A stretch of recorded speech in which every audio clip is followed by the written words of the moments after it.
10 নম্বর প্রশ্ন। সম্মানিত শেখ, আমি সুলেমান রিয়াজ থেকে বলছি। আমার প্রশ্ন, আল্লাহ তাআলা সূরা ফুরকানের আয়াত নম্বর 43-এ বলেছেন যে তার প্রবৃত্তিকে নিজের এলাহ রূপে গ্রহণ করেছে। এই আয়াতের ব্যাখ্যা জানতে চাই এবং আল্লাহর ওপর পূর্ণ ভরসা করার প্রতি কিছু নসিহত করুন, জাযাকাল্লাহু খাইরান।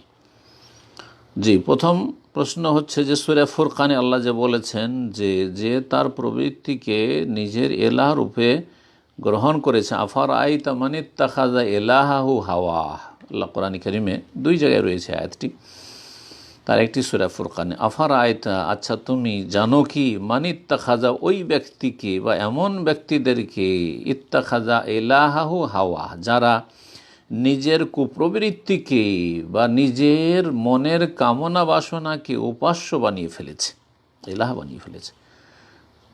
এটা হচ্ছে এর ব্যাখ্যা হচ্ছে যে মনের পূজা করা, অর্থাৎ খেয়াল খুশি চলাফেরা করা, লাগামহীন ওহি ভিত্তিক জীবনযাপন না করে খেয়াল খুশি চলাফেরা, হালাল হারামের কোনো পার্থক্য নেই, যা মনে আসলো তাই করলো, যা মনে আসলো তাই বলল।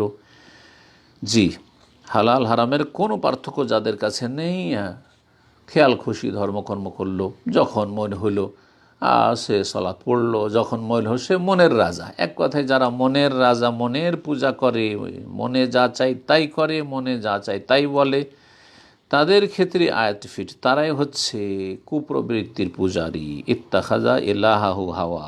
জি, তারা হচ্ছে পথভ্রষ্ট। জি, অন্য আয়াত রয়েছে ওয়াদাল্লাহুল্লাহু আলা ইলম, এবং তাদের অন্তরে আল্লাহ রাব্বুল আলামিন মোহরও লাগিয়ে দেন। জি।